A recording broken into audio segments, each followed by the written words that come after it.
Kerajaan negeri akan membina Rumah Mesra Sabah Maju Jaya SMJ bagi pemilik rumah yang musnah akibat kebakaran di Kampung Petagas dan Bukit Vor Putatan. Manakala bagi pemilik rumah yang terbakar sebahagian akan menerima bantuan wang tunai RM5 hingga RM10,000 untuk baik pulih rumah yang rosak. Ya, ada laporan yang rumah lebih kurang 10 Ya. kita akan bina melalui Rumah Mesra SMJ. Manakala yang ada rumah yang sebahagian terbakar, mungkin kita akan bantu di antara RM5 hingga RM10,000 kepada setiap mangsa kebakaran di tempat itu. Beliau ditemui media selepas menyampaikan sumbangan awal kepada 28 ketua isi rumah KIR terjejas di Pusat Pemindahan Sementara PPS Dewan Seri Putatan.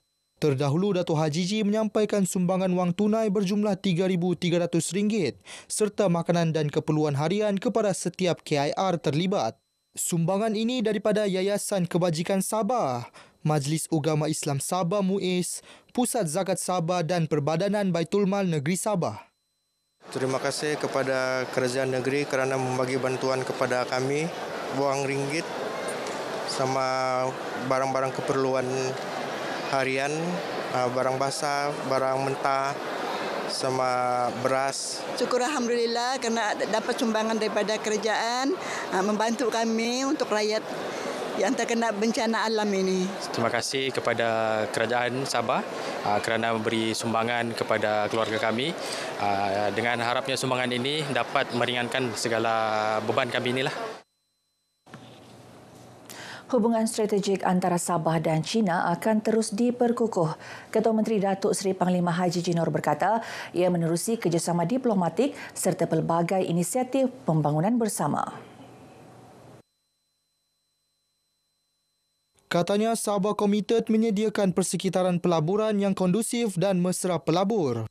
Ia bagi menarik lebih banyak syarikat Cina melabur di Sabah, khususnya di kawasan perindustrian strategik. Datuk Haji G berkata demikian selepas menerima kunjungan hormat Konsul Jeneral Republik Rakyat Cina yang baharu di Kota Kinabalu, Dr. Chu Xinglong di Menara Kinabalu. Kunjungan pertama ini adalah lawatan pengenalan Dr. Chu sejak dilantik sebagai Konsul Jeneral Republik Rakyat Cina di Kota Kinabalu bagi menggantikan Dr. Huang Shifang. 55 buah klinik kesihatan daif akan dirubuh dan dibina baharu dengan penambahan fasiliti terkini sepanjang tahun ini di Sabah yang melibatkan peruntukan RM44 juta. Timbalan Menteri Kesihatan Datuk Lukan Isman Awang Sauni berkata ia jumlah terbanyak berbanding pelaksanaan di negeri-negeri lain. Klinik yang telah dibina semakin ditambah baik dari sudut reka bentuk, keluasan ditambah dan juga ada setengah klinik-klinik yang saya lawati mempunyai inovasi seperti disekalikan dengan kuartus kediaman. Datuk Lukan Isman menyatakan demikian kepada media selepas merasmikan bangunan baharu klinik kesihatan Sunsuron di Tambunan. Pembinaan klinik baru ini memberi manfaat kepada lebih 8,000 penduduk di kawasan ini. Kami berpuas hati lah. Kalau dulu memang ada payah sikit lah untuk kami sebagai pesakit-pesakit yang datang di klinik ini. Ada kerumitan sikit lah sebab dia punya tempat sudah daif, bangunan dia sudah daif, sempit lagi, kekurangan staf lagi. Jadi pada kali ini semenjak bangunan baru ini telah didirikan, dia punya staf pun banyak, cukup. Kita berterima kasih kepada kerajaan kerana akhirnya penduduk Kampung Sunsuron dan juga penduduk mukim Sunsuron mendapat bangunan yang baik dan klinik yang baik. Dan ini juga memberi keselesahan kepada penduduk kampung. Pelaksanaan program Saimatek mampu mendekatkan pelajar kepada dunia sains dan teknologi. Program anjuran Fakulti Sains dan Teknologi Universiti Malaysia Sabah UMS itu sejajar matlamat memperkukuh agenda pendidikan sains, teknologi, kejuruteraan dan matematik STEM. Menteri Sains, Teknologi dan Inovasi Datuk Dr. Muhammad Arifin Muhammad Arif berkata, kerjasama strategik antara kerajaan negeri, institusi pengajian tinggi, sekolah dan industri penting untuk membentuk ekosistem pembangunan bakat STEM di negeri ini.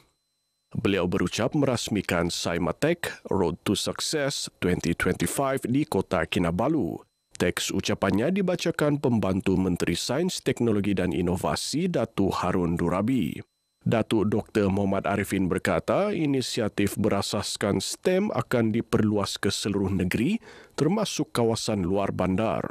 Beliau berharap program ini dijadikan acara tahunan dengan penglibatan lebih banyak sekolah serta penambahan komponen inovatif yang dapat menarik minat lebih ramai pelajar. 187 warga asing ditawan awal pagi semalam dalam operasi penguatkuasaan Jabatan Imigresen Sabah.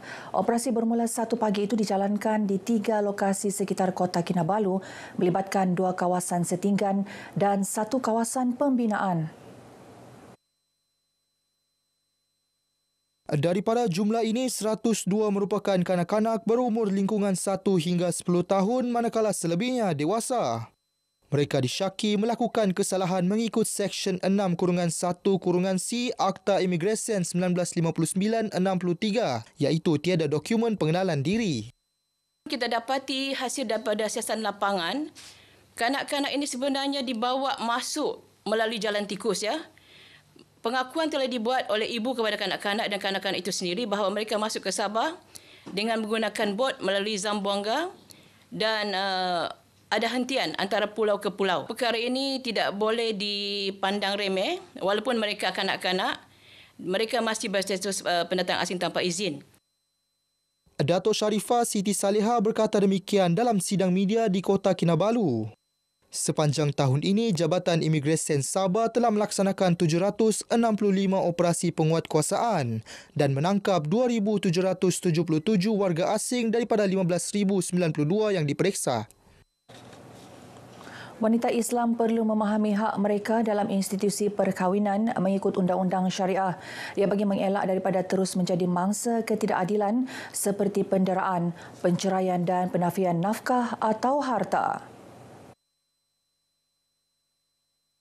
Isteri Ketua Menteri Datin Seri Panglima Datuk Julia Salak berkata, apabila wanita faham hak mereka, mereka mampu melindungi diri sendiri selain melahirkan generasi yang berakhlak dan membina keluarga berkualiti.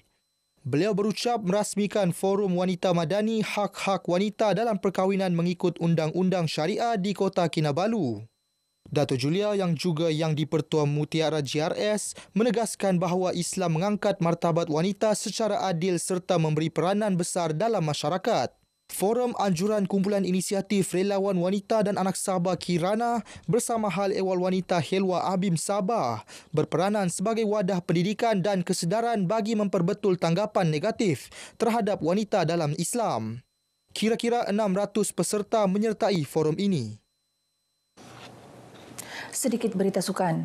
Sabah FC merancang membentuk gabungan antara pemain berpengalaman dan bakat muda. Ia sebagai langkah pembangunan berterusan menjelang musim akan datang.